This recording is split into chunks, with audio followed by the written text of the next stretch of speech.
get going here. Welcome, everybody. Welcome to this gorgeous Moore Foundation space. We're really fortunate to be here. My name is Jen Rattay. I haven't had the chance to meet all of you yet. I hope I can today. I have the honor of serving the SV2 community as Executive Director. SV2, which stands for Silicon Valley Social Venture Fund, is a community of over 200 like-minded people who have joined together to learn about effective giving and to invest together in innovative solutions to pressing social problems. Our mission is to unleash the resources and the talents of the Silicon Valley community in support of promising social ventures to achieve measurable impact. And we are so excited that we have a terrific program, terrific set of panelists, and a wonderful mix of people here to dive into a really important topic. And what we're going to do is we're going to do quick introductions around the room, since we do that at all SV2 events. But it's just going to be your name, and I will give you the other prompt, but it'll just be one word. I'll explain in a moment. Backing up, though, the idea for today's discussion arose from conversations that we've had with grantee executive directors, past and present, as well as lead partners, SV2 lead partners. And some of you probably haven't heard that term, lead partner, before, but it's an SV2 term, and it is what we call our partners who work most directly and regularly with our grantees, and they help facilitate beyond the dollar support that the SV2 community as a whole offers its current grantees. And Mike here has been a lead partner for the last 3 years, as well as a number of others in the room here.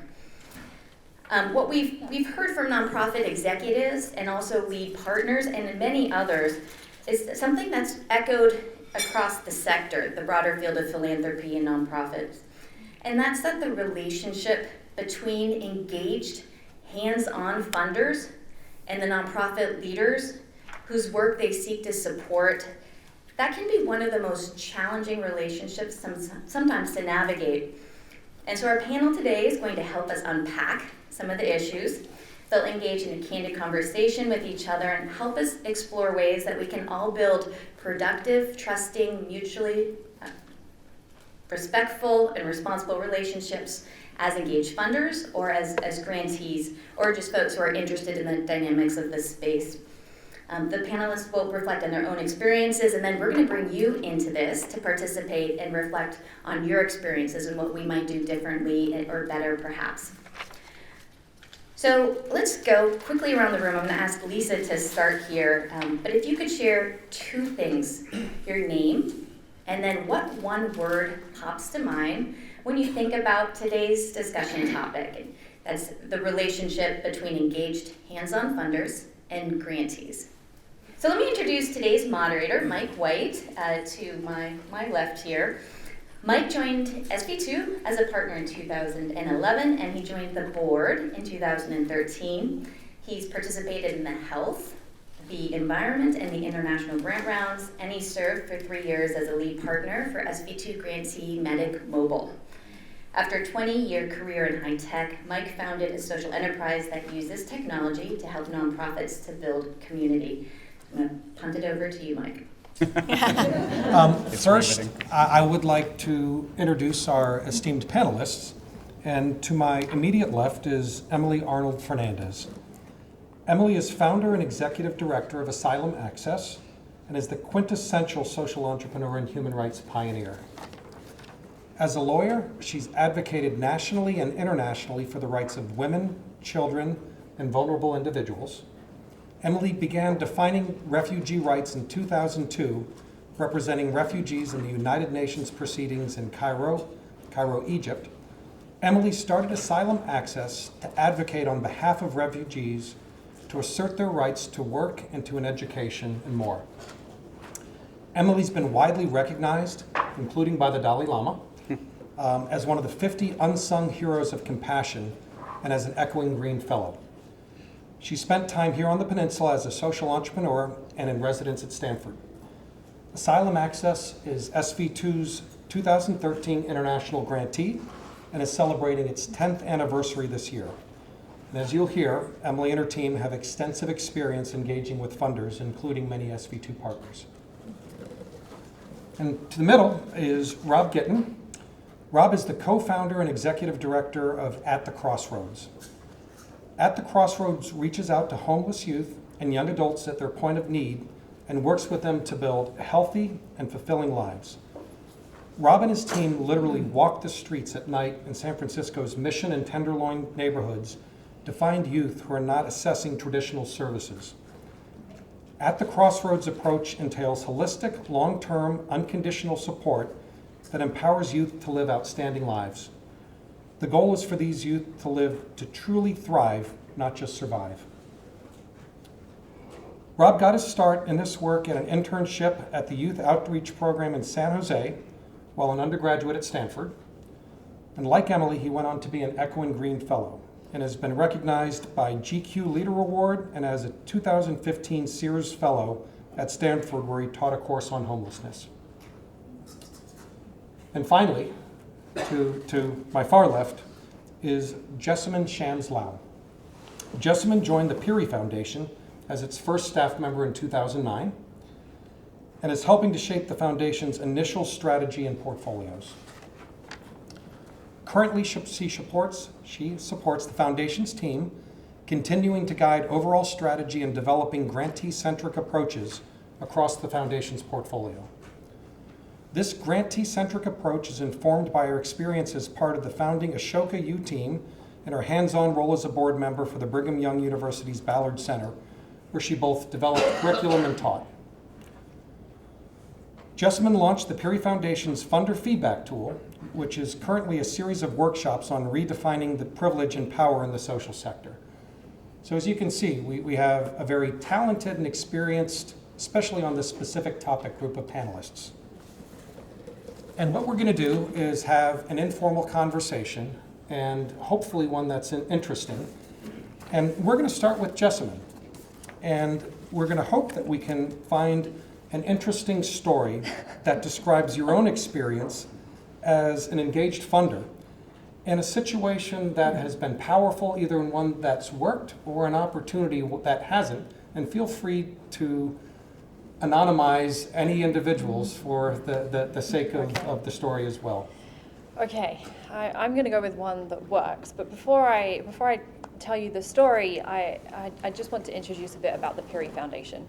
So one of the things that we are really trying to be curious about and to define is this term grantee-centric philanthropy. Recognizing that grantees are the ones who we ultimately serve. The beneficiaries are the ones that the grantees serve, and they know their needs best. We should know our grantees' needs best. And one of the phrases that our founder, Dick Peary, came up with or recites on a regular basis is lead, follow, or get out of the way.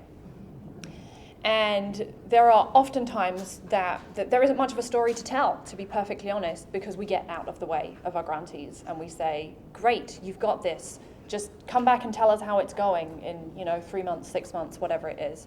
But then occasionally there are organizations that come to us and they're very open about the support that they might need.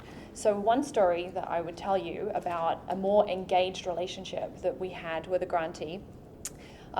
We met the founder, and the founder is based in another part of the country. And we're very sold on the model, on the founder's approach, on the leadership team that they'd already built.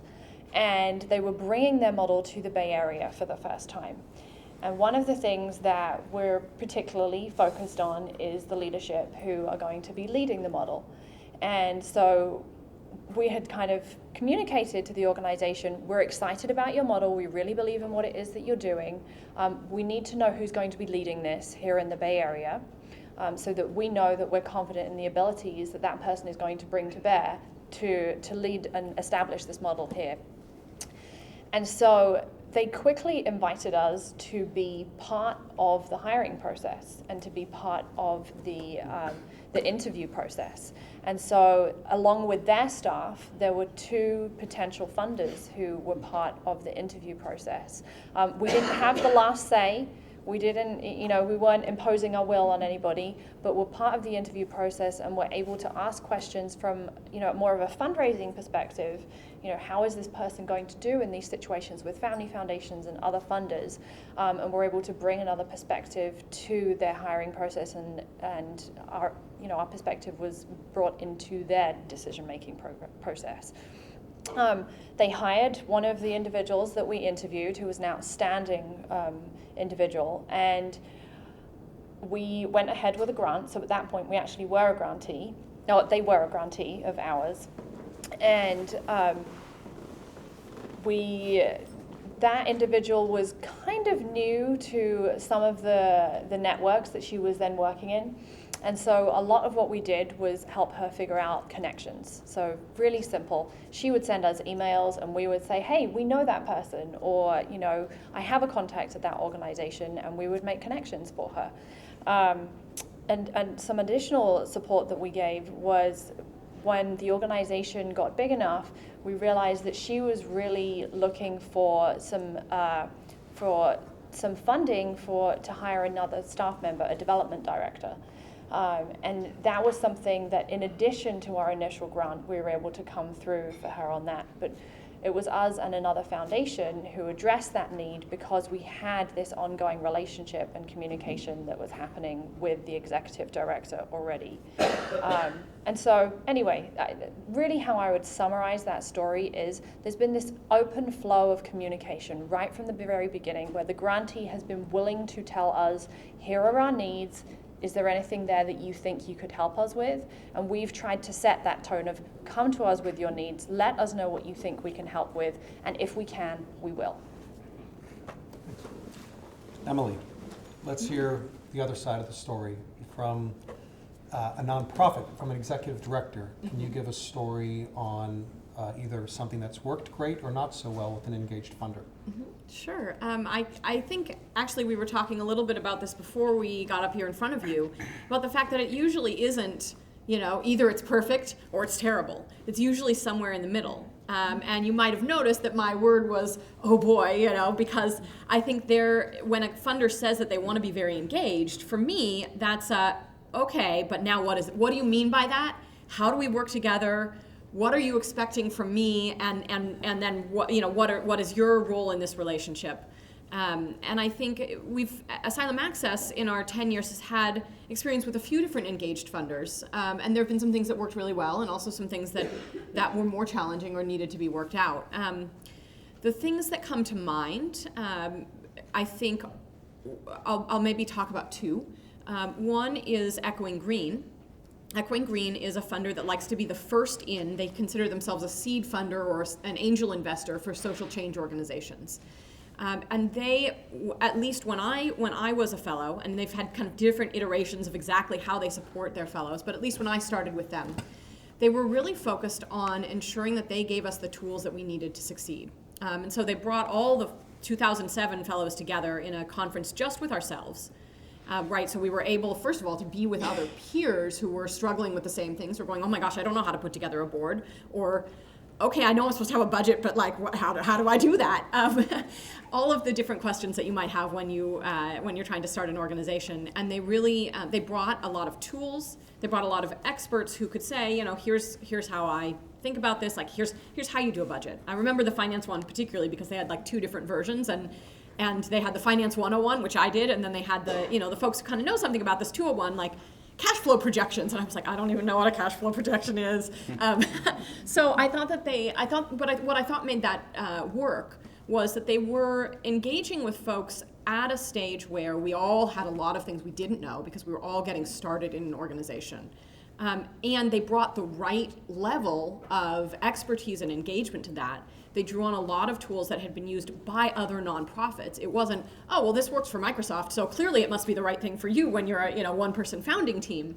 And so I thought that made that process work really well. What we need several years later is very different.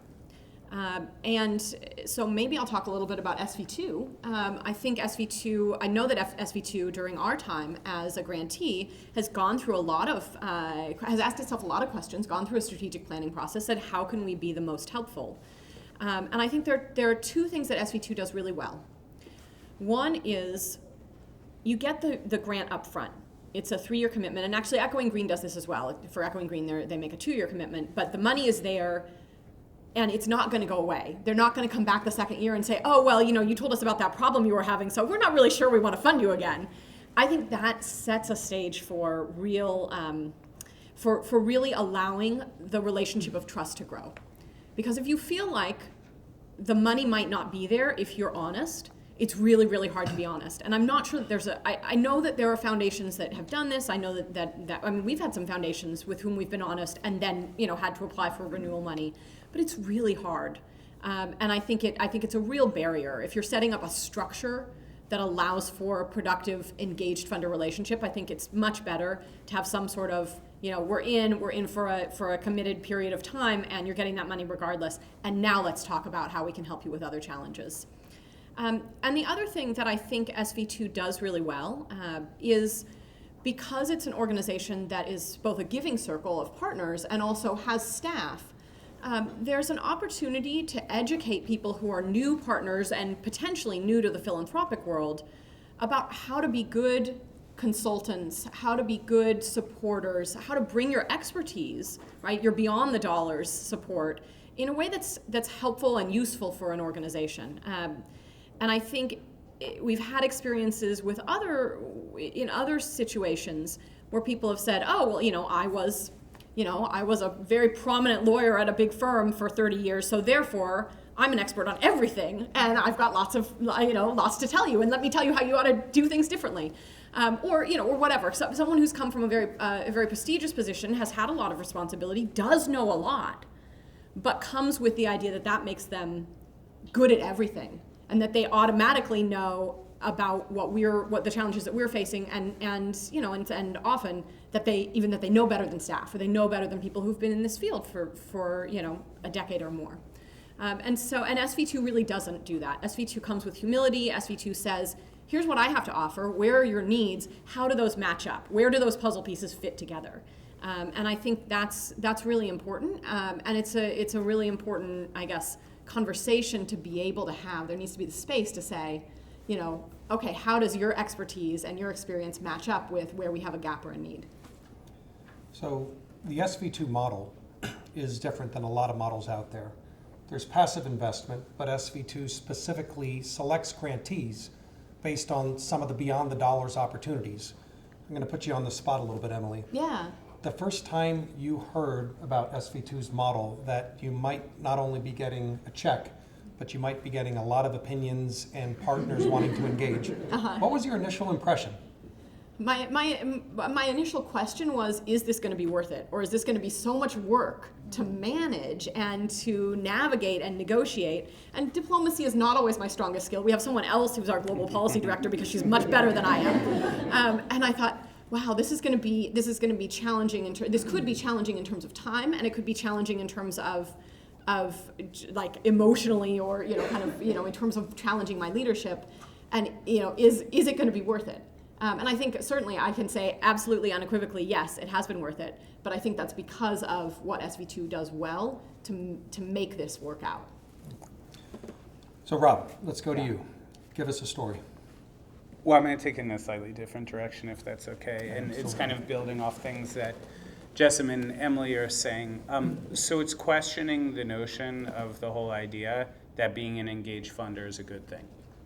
And I feel like that's a subtext to this.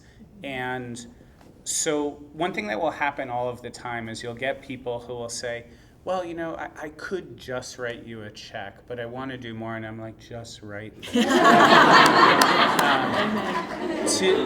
To be really clear, if tomorrow someone gave us a $100 million endowment, which would allow us to not just continue our current operating budget, but grow, and would allow us to deal with our current office space situation where we're losing our space and need to find a new one, that would be the best thing that could happen for our organization.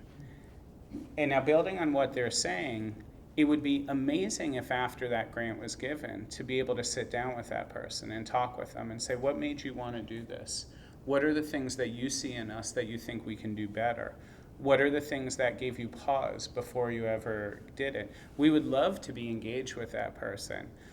But, and I'm not saying there aren't downsides. You know, having to fundraise, it keeps you sharp, it keeps you focused. And the best part about it is you build amazing relationships. But what I'm saying is, in an ideal world, those two things would be separate.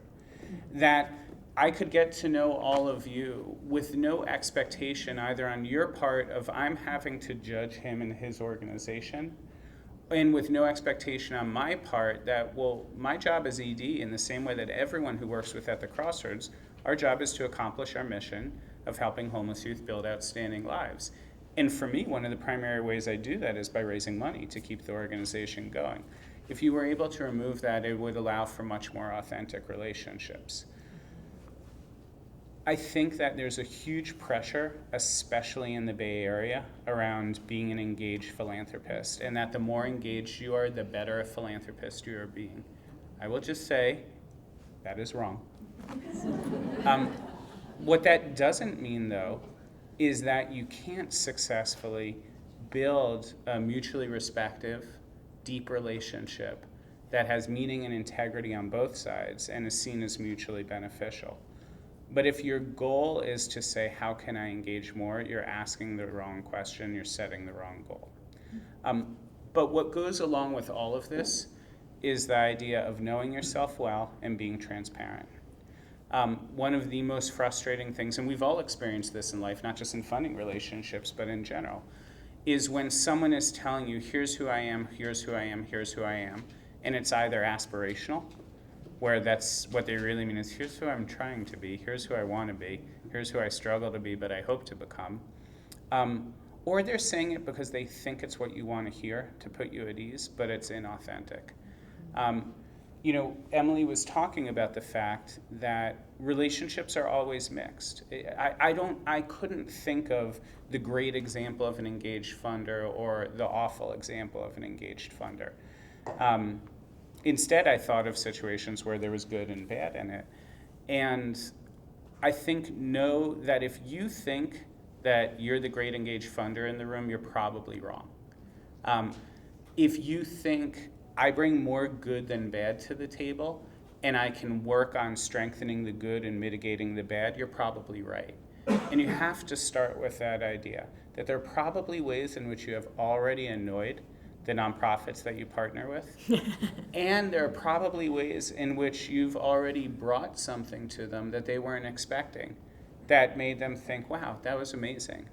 That really built trust with this person. That really made me value them beyond the check that they're writing. That all those things are true. So just kind of a follow-on to that, Emily. Are there certain things that funders do that just bug the heck out of you? Well, I can think of one thing that one particular funder did, but I will not name names. And hopefully it will be anonymous enough you won't be able to figure it out. But this particular funder has a website that says. Can you do a sounds like? Yeah. Like sounds like San Francisco Foundation. Just kidding, San Francisco Foundation. There's a particular funder who has a website, and they are very interested in supporting great nonprofit leaders. But the way they phrase this is, we're looking for people who are business capable, but chose to go into the nonprofit sector. That's about the worst. That's about the most extreme version of that I've seen. But I think I've certainly seen it in other relationships and other engagements and other conversations. This kind of assumption. Well, but if you were really good, if you were really smart, if you were really, productive, you'd be in the for-profit sector making lots of money. So the fact that you're not, well, that clearly means that I in the for-profit sector am better than you. And that attitude is really, it's really a barrier to trust. It's really a barrier to positive engagement. And so I think that probably is probably the thing that bugs me the most. And it's a little condescending. Well, yeah. So it makes it hard to then build a good relationship with that person. And there also is nothing worse than trying to fundraise from someone where you don't feel like you can have a positive relationship and respect each other. And it's hard to feel good about someone when they condescend to you, when they tell you you're not, you're clearly not as good as they are. And I think that probably happens in reverse as well. I think I've certainly heard from funders that there can be the attitude also of, well, you're just making a lot of money. You're not doing, you're not spending your days doing good for the world. So, how could you be a valuable person?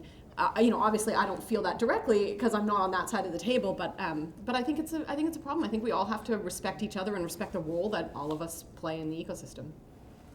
So Rob, now that we've opened the door on things that bug you, are there any classic examples or specific issues that you want to highlight? There are a couple things that come to mind. I think that going back to something that I had alluded to earlier is I think it's so important that funders become comfortable with who they are and own their privilege and bring that into the relationship. So one of the advantages that I have as a fundraiser over many of my colleagues is I am a straight white man who grew up upper middle class, who went to private school, and then who went to Stanford. And so people with money do not hold any kind of mystique for me. They're not people I grew up hating or people I grew up idolizing or anything in between. They're just people. And that makes it a lot easier for me than a lot of my colleagues to be an effective fundraiser. Because rather than walking into a room and starting with feeling like I have to be someone other than who I am, because this person is foreign to me and they intimidate me, or I see them as the root of all evil in this world, or whatever. I don't know, they're just a person. You may be a cool person, you may not be a cool person, but whether or not you have money doesn't really make a difference.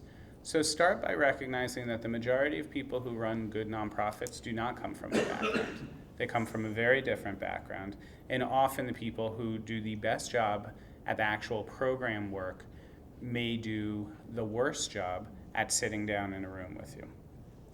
One of the things that you can do, though, so one of the worst things you can do is to try to be down. Don't ever try to be down. So there was someone who, so we do walkarounds where we'll take people on a walk through the streets where we do outreach to the kids that we work with. We can't take them on outreach, but we can basically take them on a walking tour. And I remember this one guy, he had clearly bought a sweatshirt specifically for this walk around because he still had the tag on it. And it did not look right on him. And what I wanted to say is, wear your blazer, it's all good. If that is where you feel most comfortable, then wear your blazer, but also recognize kind of what the signal that might send off about you, and just be aware of it. You don't have to go too far to try to compensate for it, but on the other side, recognize that there's something that comes along with that. So that's one thing that comes up. A second thing that I was complaining about earlier is being asked the question of, tell me a success story. That drives me crazy. And let me explain why. I think it's really important for funders to do their due diligence, because you guys you're making a really important choice. You're taking the money that you have earned or has been given to you or whatever, but that you possess, and deciding among so many choices, who do I want to invest it in? So you've got really important questions to ask. And one of them has to be, do I generally think this place is effective? And so I think naturally an outgrowth of that is to ask, tell me about a success story. What I will say is that, and I could monopolize the rest of this, so I'll try to be brief. It is one of the most harmful things that occurs in the relationships between philanthropists and nonprofits, and we're both responsible for it, is the myth of the success story. Poor little Emily came to at the crossroads, tattered and torn and broken, and then we shone our awesome light on her, and now she's going to tell you about how perfect life is. Is that how change has ever worked for any of us in this room? No, it's messy, it's incremental, and it's complicated. So why in the world would we expect anything other for people who probably face a lot more obstacles than most of the people in this room have faced? And I don't assume that, but I'm saying most. But we do. We ask for it, we seek it out, and the nonprofits provide it. And we're all participating in a lie and a myth. At best, what you are participating in is you're hearing the nonprofit tell you their 1 out of 1,000 story. And at worst, that nonprofit or that individual, the person that's telling the story, is feeling the need to edit out the truth because they think it's not what you want to hear. It's condescending toward you when we tell that story. It is harmful toward the field. It undermines the real work, the messy work, the complicated work, by not elevating that and having that be the story that's told. Instead, it tells a myth. And most importantly is it undermines the clients. It makes them feel like, wait, that's not how my life has progressed, and they're not putting me on a pedestal. So what does that say about how this organization views me? So that's a second thing. And then the third thing is around measuring impact. It's a dangerous, dangerous thing. And these days, in the last 2 years, I've been asked the question, how do you measure impact, more than in the previous 16? Again, I think it's a really, really important question, but it's doing something incredibly harmful for the field and, most importantly, for the clients who are the end users of services. So I think on a basic level, when you are using quantitative measures, you have a choice. Are you primarily using them to improve your work or to prove your work? And I think more and more people are getting steered by their boards and by philanthropists to use numbers to prove their work, not to improve their work. And I feel like inherent in the question, how do you measure impact, is tell me the numbers that will prove to me that you're doing your work well. And then it becomes a cycle where you feed the beast. The biggest problem with it is the end result on the hardest to reach people. So what's happened in the field of philanthropy is that, and let me just say, for each organization, making the decision to say, I'm going to prioritize the people who I think are most likely to succeed at my organization is not a bad decision. It's not anything immoral or lacking integrity. But understand that if all of the pressure is around, I need to show good numbers in order to get money, and those numbers need to keep improving in order to get more money, then what's going to happen is organizations are going to prioritize the people who they think are most likely to succeed, and they will exclude the people who are least likely to succeed. Who are the people who they think are least likely to succeed? They're the people who need the help the most. They're the people who are struggling the most. So there is a trend right now that is creating haves and have-nots among those in need, and that is taking the whole field away from taking risks on the people with the greatest number of challenges and steering them toward the people who are deemed most likely to succeed. And I'll shut up. Jessamine, there's a target-rich environment for rebuttals there. But let me actually, and feel free to pile on. I was going to pile on, if that's okay. Go right ahead. Let's give you that opportunity. I was actually going to give you my pet peeve in funders too. Please do. And I would also, preface this by saying that we are guilty of this as well. I know we are guilty of this. My pet peeve in funders is our obsession with the due diligence and the reporting process. It is becoming slightly more paper light now that we're moving away from proposals, but much more time intensive. And guess what? When it becomes more time intensive, Rob and Emily are spending less time doing what we are asking them to do. When we're asking them to be in meetings, we're asking them to answer all of our questions, to prepare, X amount of documentation for us, to go and hunt down that metric. They're not doing the work that we're actually interested in them accomplishing.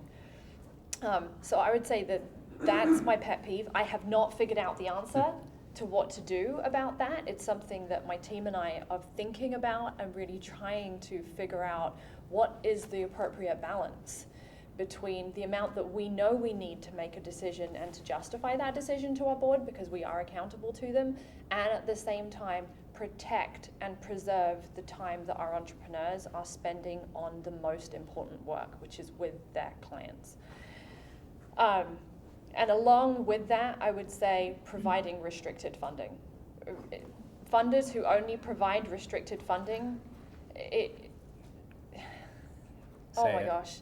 Just say it. It drives me insane. It drives me insane. It inherently, there are very few situations where restricted funding makes sense. They do exist, and we've done it at the Perry Foundation, and we hope that we've done it in the right situations. The majority, I would say 90, maybe 95% of situations, if you could provide unrestricted dollars, it will go twice as far, 5 times as far as anything you could provide in restricted dollars. It will save them time in reporting. It will prove that you truly do trust the individuals that you are funding as well. And I'm sure my colleagues here on the panel could add a whole list of other reasons that unrestricted funding is so important. It is the lifeblood of their organizations and their ability to match and to navigate challenges that come up for them. I will also say my pet peeve with organizations as well. So here's my rebuttal. Our organizations enable our bad behavior on a very regular basis. We hear the success stories offered up to us all the time in nice, neat little packages, and I'm like, oh yeah, that totally makes sense. And I buy into that. It's nice and easy. People aren't courageous enough with the truth. I really wish that our executive directors, our founders, our fundraising directors who came to tell us about their organizations would be more courageous about how messy it is, about why they need unrestricted funding, about why the amount that we're considering giving them is not enough, quite frankly. I know that's not easy, and it's I'm not saying that I would do the work any differently, but I recognize that this is definitely part of the problem, is that we are enabling each other's inefficiency when we do that.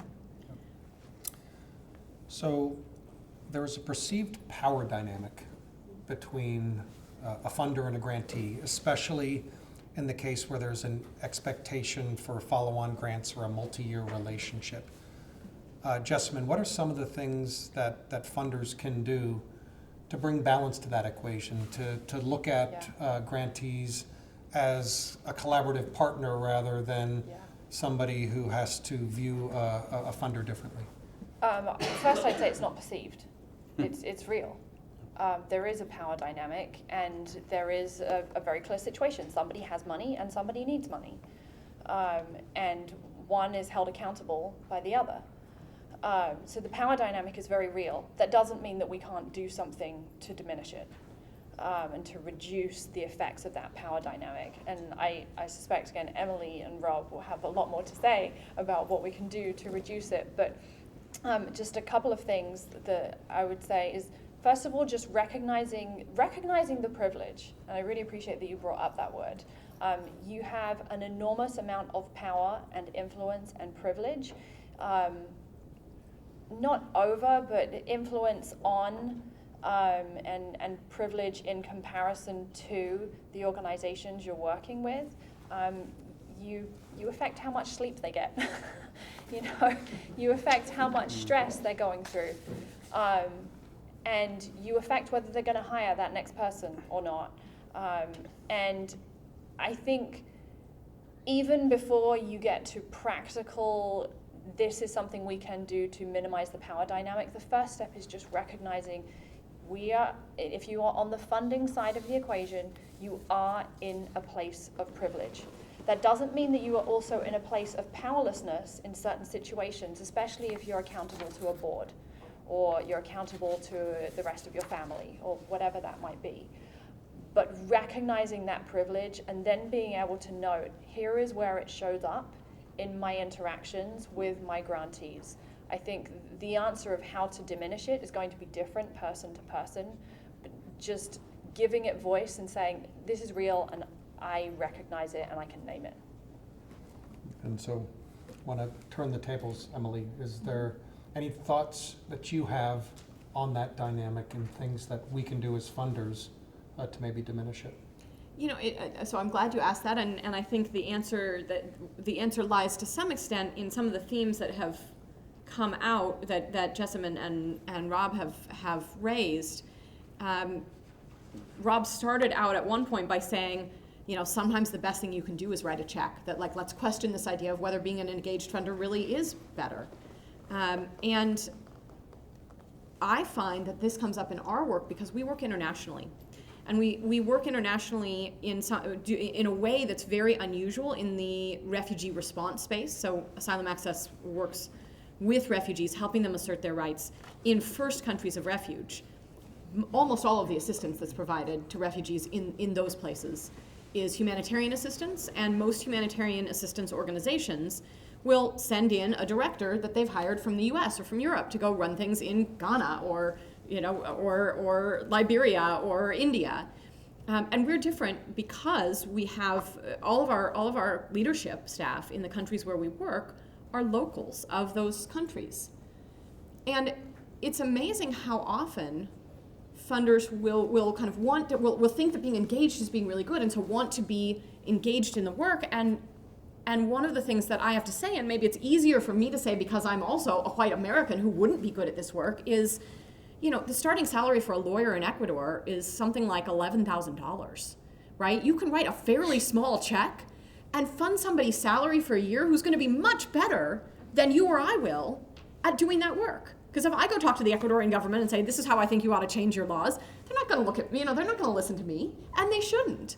And so sometimes, like some of this power dynamic, this dynamic of privilege, this dynamic of coming from different backgrounds, sometimes it's really important to invest in the people who have the backgrounds, whatever you mean by background, to get the job done. And often that's not going to be those of us who live in a position of privilege in the U.S. And so then maybe the other part of it is when you're coming to this relationship, in many ways, if you're a funder, you do have privilege, and you're walking into a room with people who may or may not be comfortable, may or may not have ever really spent any time with people who have as much money as you do. Certainly that power dynamic comes into the room. But you also, depending on where you came from and what your background is, this might also be somebody who's pretty different from you. You might be a little nervous about talking to them. You might be not sure how to relate. And maybe just recognizing that often you have two different types of people in the room. The person who's asking for money and the person who has money to give may not know very much about each other. It may be really easy to make assumptions about each other. And there may be some ways to surface that, or to introduce yourself authentically, to invite other people to be authentic. You can't control whether they are. Maybe they're still going to be, I got to put on my game face for the funder, but doing what you can to at least show up in that space authentically makes it maybe easier for other people too.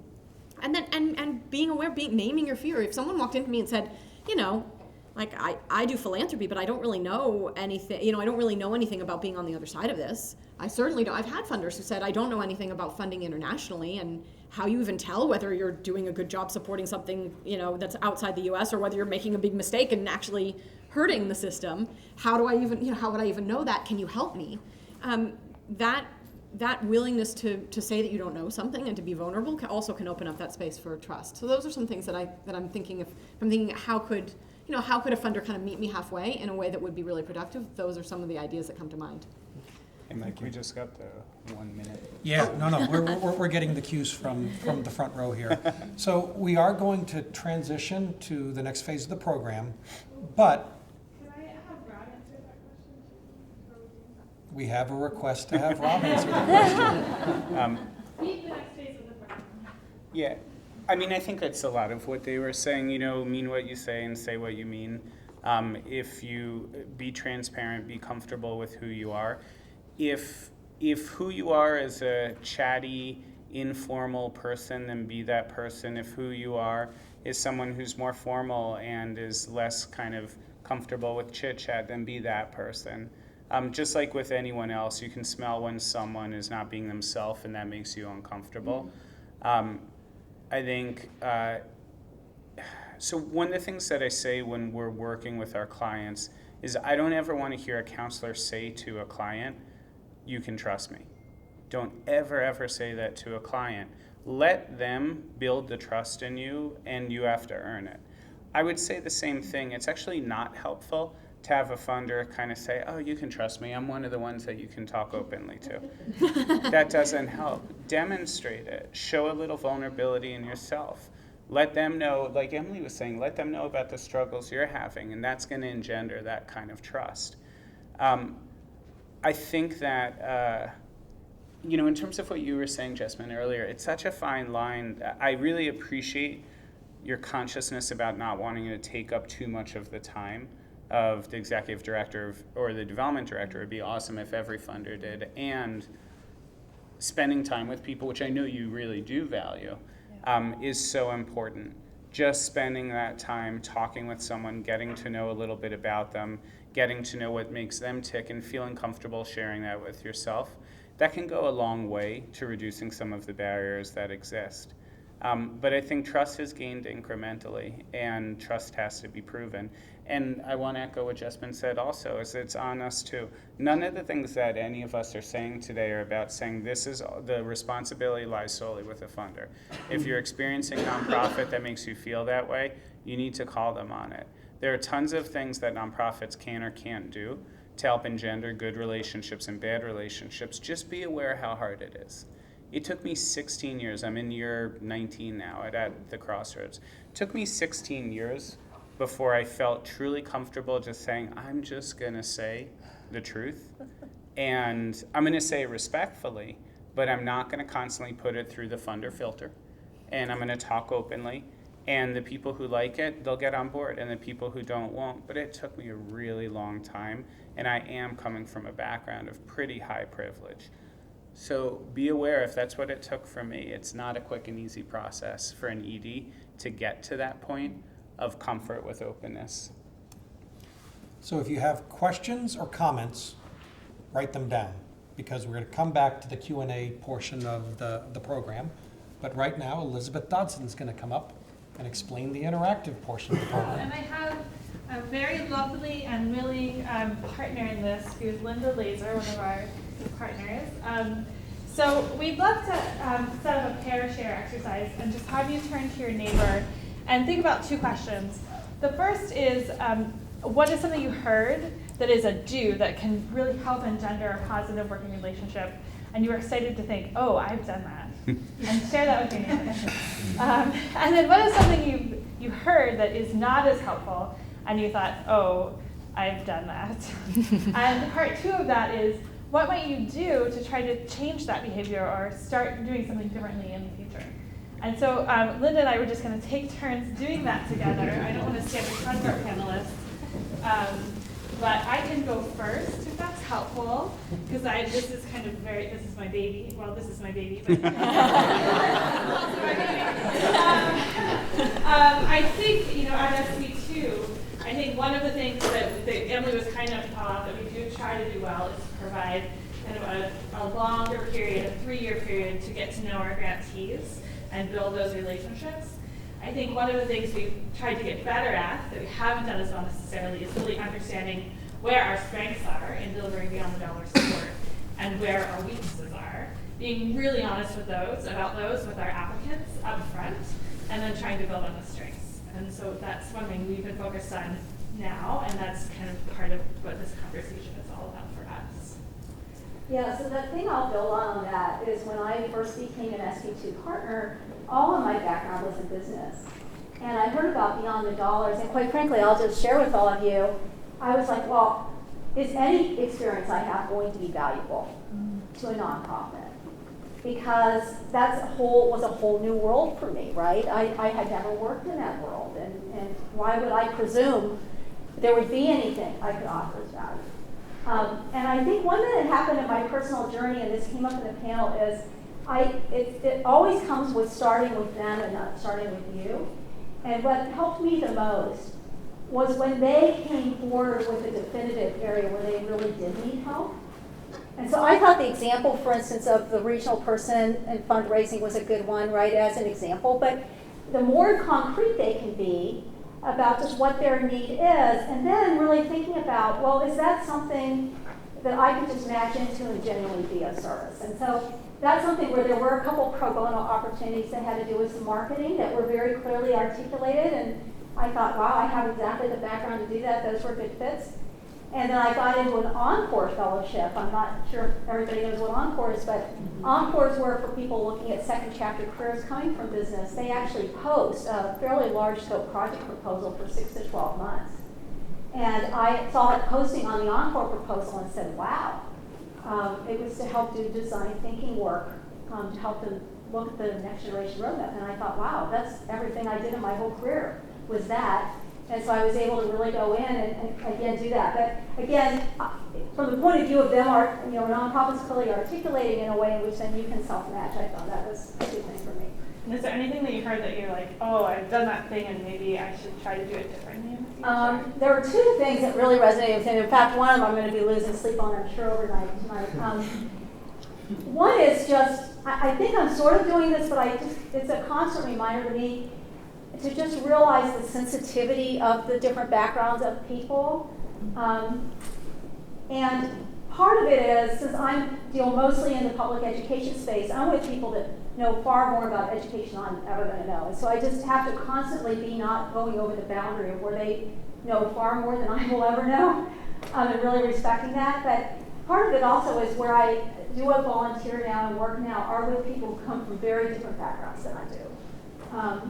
Socioeconomically, racially, everything. And I try to be in an authentic relationship with them, but I feel like I'm still learning and having to be very sensitive. I think the second thing, and this is where I'll lose sleep tonight, is that whole conversation of impact. I think about that a lot. I don't know if any of you have read the book Tattoos of the Heart. He talks about this quite a bit because he's working with the toughest gang members in LA, and he says funders want to see impact, but I'm working with the kids where maybe the impact isn't going to be the highest, or right? Do I stop working with them? And I'm going to have to really go home and think about that because a lot of the organizations I work with are working with the bottom 5% as well of schools and of kids. And so how much impact is impact? And how quickly can that change happen? It's just something really I thought to think about. So thank you, Linda. I give Linda a hug. We're all gonna can we do 5 minutes for pair sharing? Oh, no, we have longer, because we know we have people who like to talk. Yeah, so we have maybe 10 minutes for you to turn to your neighbor, or maybe a group of 3 if that's how you're set up, and just talk about your reflections. What have you done that you were excited to hear is a good practice? What have you done that you thought, oh gosh, I should work on improving that? And really, how might you? And then we'll break and ask a few other great folks to share with us. So wait a minute, that's what we're trying to do.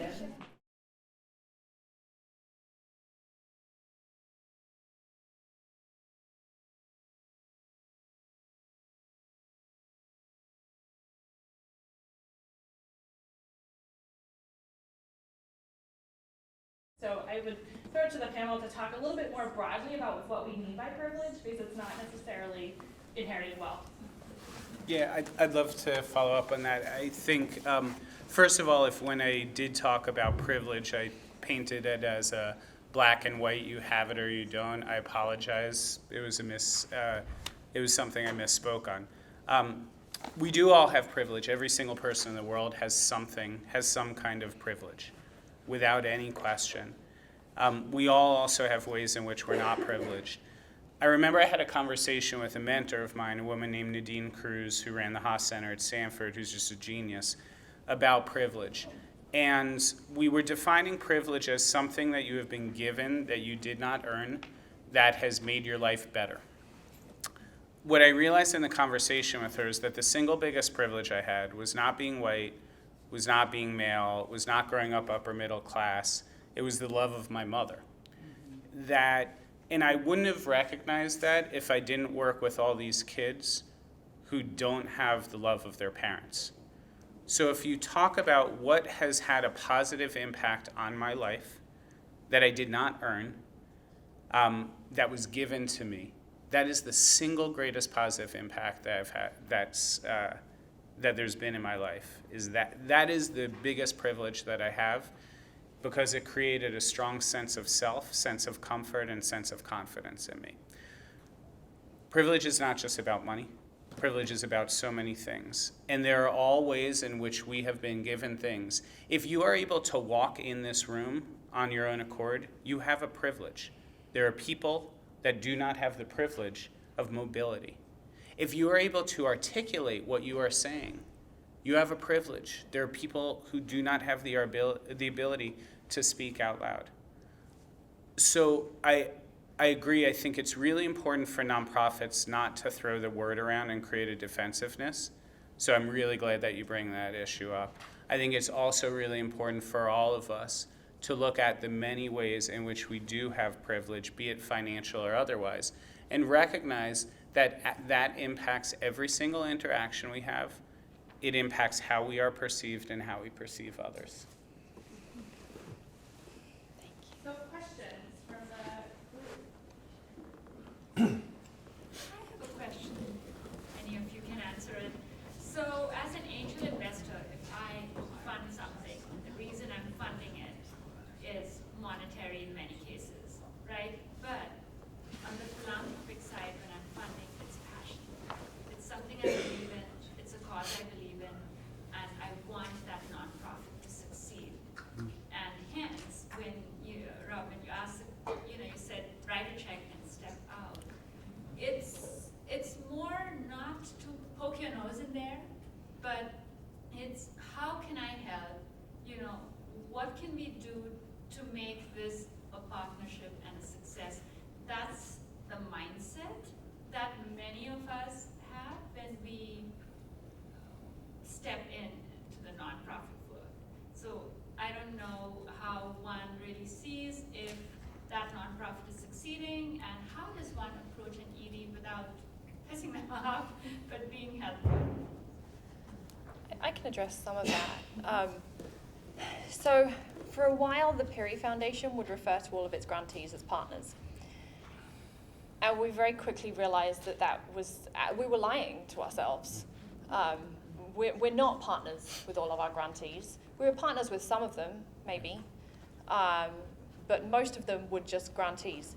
And I think we were trying, for us, and I'm not saying this is the case with you, because I don't know your approach to philanthropy, but for us, I think we had this ideal. I think it's coming back to something Rob said earlier. We had this ideal of what we wanted the relationship to look like, but in reality, we didn't actually have the capacity or the expertise to provide that in a way that it would be received and useful to the organization. So it was separating out reality from an ideal, and we actually moved towards calling our grantees at that point, because we felt like that was a much more honest way of describing our interaction there. And the second point about what you can do to make sure that you really do understand what's going on, ask a really simple thing is just to ask for reporting that they've already prepared for another foundation.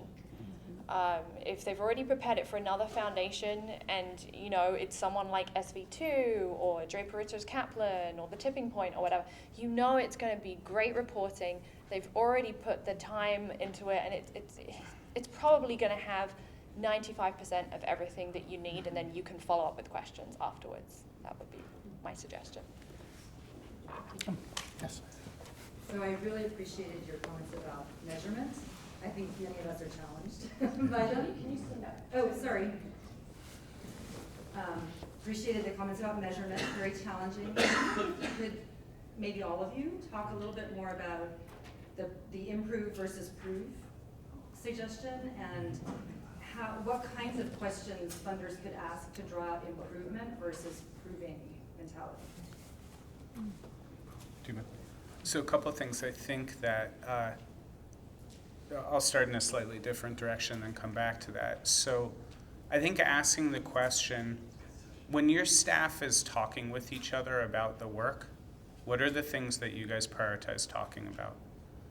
When you guys are celebrating something that feels good, what are the things that you're talking about? When you guys are frustrated or saddened or angered by the work, what are the things that are causing that?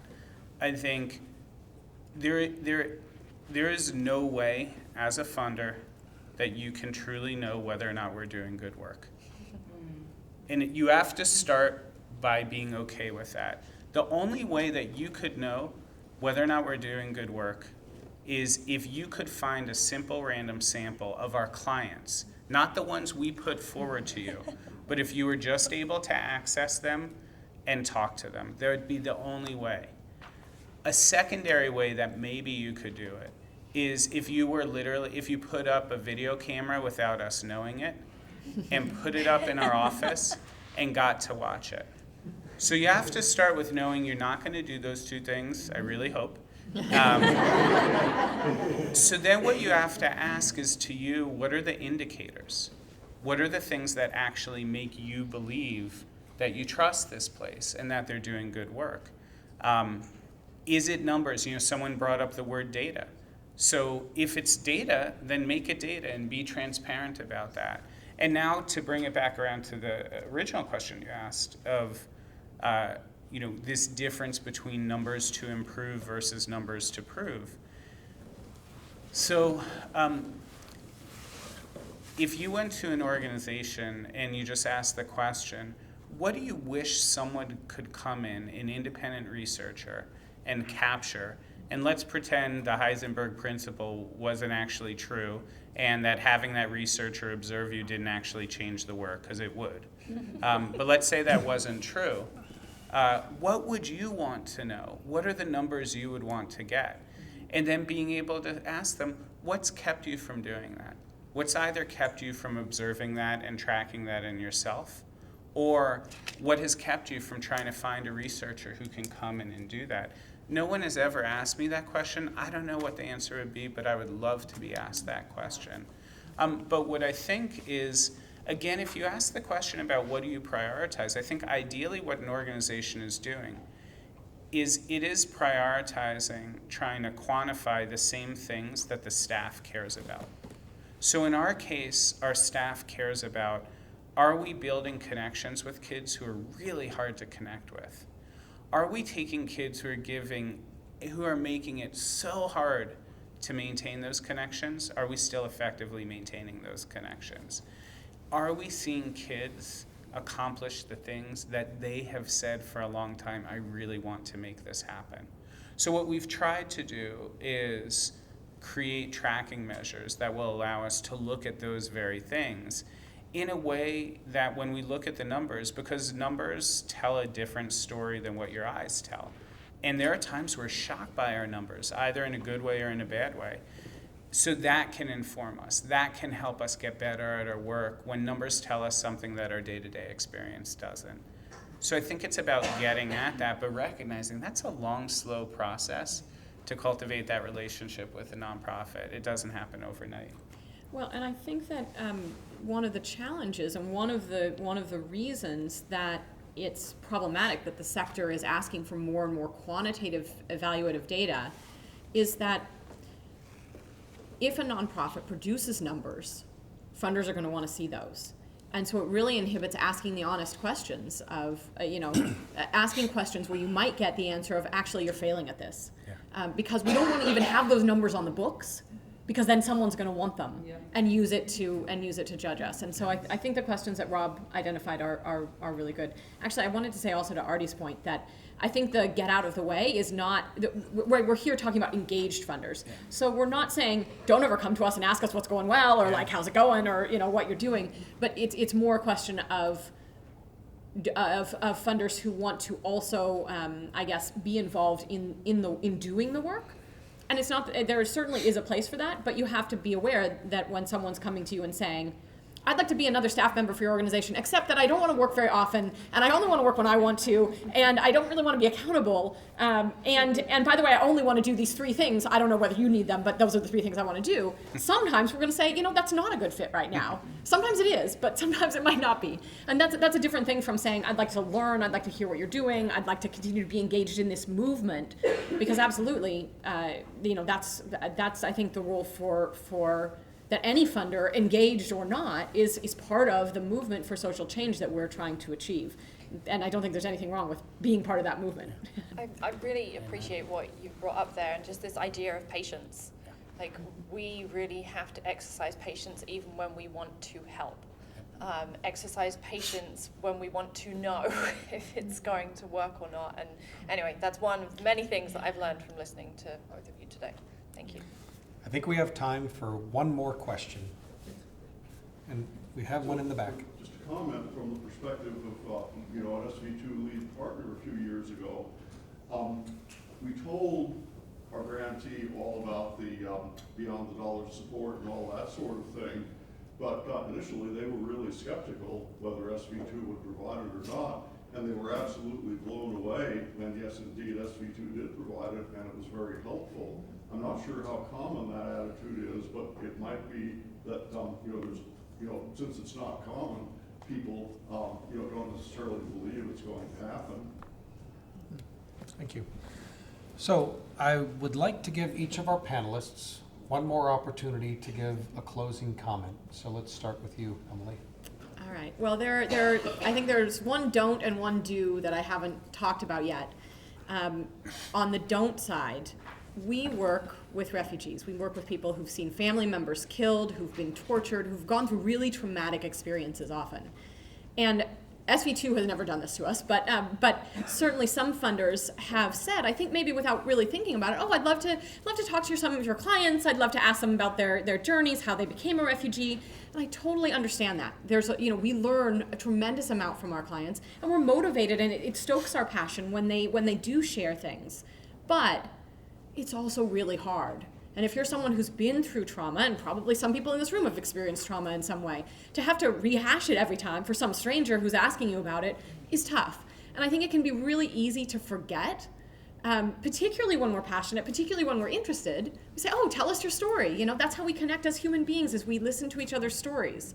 But just to remember that sometimes that's not appropriate, or it's not helpful, and so trying to find a way to rein that in a little bit. I just want to put that out there because I think it's such human nature. And then the do is something else that I think SV2 has done really well, and that may be a fairly recent change. I'm not totally sure, but so many funders, particularly engaged funders, say we want to support the executive director, or we want to support the founder. We want to work directly with the top person. And SV2 has been very open to working with other folks on our leadership team. Like I've had tons of professional development experience or opportunities because of being in this ED role. But I have a fantastic team that could also benefit from exactly the same kind of things. In fact, right now, one of the SV2 partners, Jill Matsky, I'm gonna call you out, is working with our communications officer, really helping her to bolster her professional skills. It probably is a harder job in a way than working with an ED, because she's coming in as someone who hasn't had the kind of professional development, this kind of professional development in the past. But it's so valuable, and so I think one of the do's is be willing to work with folks who aren't the ED. You can offer really a lot. You'll probably support the ED. I don't have time to be as good a mentor as I would like to everyone who works for Asylum Access. And so if there are places that we can plug someone in, and I'm not a communications expert, I certainly don't have that knowledge. So those are great ways to plug in where you could really be helpful. Rob? Those are great. I'm just thinking about them right now. It kind of distracted me. Sorry. No, that's great. So my don't would be, don't incentivize the nonprofits that you fund to lie. It's something that comes up in youth development work all of the time, which is there are so many ways in which nonprofits incentivize young people to lie. If I come into a shelter and I say I'm high and I know I'm going to get kicked out, I'm going to tell them I didn't use drugs today. And the true harm is not just the lie, but it's that at a time where that young person may most need help, where it would be so good for them to be open with a trusted service provider, they're going in the exact opposite direction. So I would ask you guys to ask yourself, what are all of the ways in which we incentivize our grantees to lie to us, and to try to eliminate as many of them as possible. And I think it might be a shocking exercise where you realize just how many places there are where you incentivize lying. The flip side of that, though, which is great, is the do is incentivize telling the truth. And I think Emily was giving great examples, and Jessamine was giving great examples, so really just letting what they said resonate. And it makes me think of in the, what's its name? Built to Last, the Jim Collins and Jared Porras book, they talk about the beauty of the and. And what I would say is, The and in this situation is how do I learn about measuring impact in a way that allows me to feel like I can make a responsible decision as a funder and not put this huge burden on the nonprofits and incentivize them to lie. And what I would say is until you can figure out the and, err on the side of doing right by the nonprofit. How do I become an engaged funder and find an opportunity to offer the additional skills that I have, or to learn more or be involved, and not have it be something that takes the organization away from doing the work that they want, or puts pressure on them to accept my help when they don't really want it. There's an and there, but until you've figured it out, err on the side of caution, rather than on the side of saying, well, I'm going to engage and I'll learn over time how to not annoy the crap out of people. Start by saying, I'm going to do a lot of learning and listening, and through that, I'll learn how to be an engaged funder. And only once I feel like I'm at a point where I'm ready to do that will I start to do that, and I'll continue to do it with humility and with an open mind toward improvement. So I would say, like, go for the and. So we have, as Mike mentioned, a tool called Funder Feedback, and it is an anonymous small survey link, a little bit like you fill out when you get out of an Uber or when you've completed an Amazon purchase. It asks our grantees, or anyone, in fact, that we interact with on a one-on-one basis, to rate their interaction with us out of 5 stars, and then answer a question and leave any comments that they might have for us. And just recently, we asked our grantees and peer funders as well, who we interact with, what their top pet peeves were of funder behavior. And this is an anonymous tool, so we got some very honest answers. And the wonderful people that our grantees are, they did list their pet peeves, but they also listed the flip side and said what they love about funders as well. And I just wanted to share that with you. Because I think this really summarizes a lot of what's been said and some additional stuff too. So the top 6 things that funders, that fundraisers love when their funders do is be consistent, be transparent, be respectful, particularly of time, be kind. That's sadly one that had to be put on the list. I don't know what that says about us. Moving past I give, you take. And then the last one, which I think is the most important and really echoes a lot of the comments today, listen to organizations and act on what you've heard. I think a lot of organizations get listened to a lot, and then it just disappears into this black hole of, funder learnings. And people are really desperate to say, close the loop, tell us what you actually heard and show us how you're actually changing because you heard what you learned from us as well. So listen to organizations and then act on what you've heard. Well, I would like to thank our panelists. Can we get a round of applause, please? I'm going to turn it over to Lisa. I just want to echo those thanks and just say I've been at SV2 for more than 2 years, and this was really one of the standout sessions I think that we've had.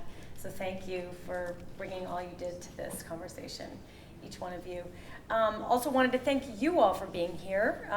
It would not be a conversation without you, and the range in the room is really wonderful, the range of people and perspectives. And it's not necessarily a fun, easy topic to come to spend part of your Friday on. So thank you for that. Also, thank you to the Moore Foundation for hosting us today. We appreciate that. And wanted to say that if you have felt yourself being a little bit uncomfortable, a little squirmy in your seats maybe sometimes, that means we were successful. Because we really wanted this to be the beginning of a conversation. It's certainly, we're not done. It's, continuous learning, but we really hoped that this would be a time when people could reflect, could think about these questions deeply and begin a conversation. So hopefully you've met some new people or gotten to know somebody. We hope you'll maybe meet for coffee or continue this dialogue in another venue. And it's all kind of under, in our strategic plan, the notion that our grantees are our North Star at SV2, and it's in that spirit that we wanted to have this conversation and continue to do that and learn. And also, in the spirit of collaboration, we hope if you didn't already bust your dishes, we hope you'll get those into the places where they're supposed to be out there. But anyway, we do have a lot of other wonderful learning sessions and community building events coming up at SV2. We hope you'll take the time to look at your newsletters and on the website and join us for those. So thank you for being here.